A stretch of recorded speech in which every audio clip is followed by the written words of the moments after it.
By the end of the 16th century, not much had changed. The alewife was still largely associated with ill repute, but she was now plying her trade on the stages of London's greatest theaters after Queen Elizabeth I declared in the 1570s an end to the Catholic tradition of performing mystery plays. In the 1590s, William Shakespeare drew upon the alewife trope with his character, Mistress Quickly, the owner and proprietor of the Boar's Head Tavern in the London neighborhood of Eastcheap, not far from London Bridge. Shakespeare immortalized the Boar's Head as the favored watering hole of Sir John Falstaff, the beloved beer-bellied, braggadocious character who features in the plays Henry IV Part 1 and Part 2, as well as the Merry Wives of Windsor. In Shakespeare's canon, the Boar's Head is run by an alewife named Mistress Quickly, who is listed in the play's Dramatis Personae as the hostess. We discover her name in the dialogue of other characters.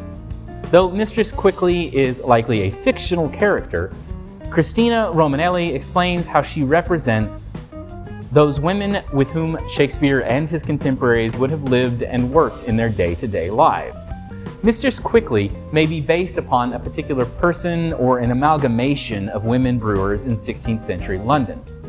But it's clear that Shakespeare is building upon the medieval trope, repositioning the alewife from moral allegory to a dramatic human portrait.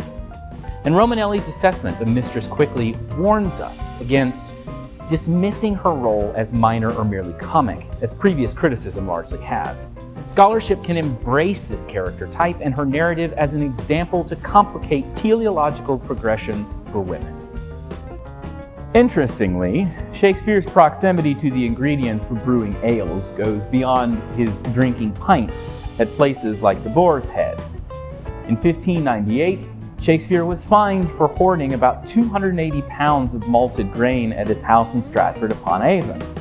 Malting was a major industry in Stratford, and it had taken a severe hit after several poor barley harvests in the late 16th century.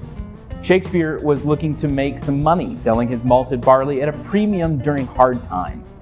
And while we don't know whether Shakespeare's malt went to baking bread or brewing beer, he likely had connections to both industries as he looked to sell his malt to the highest bidders.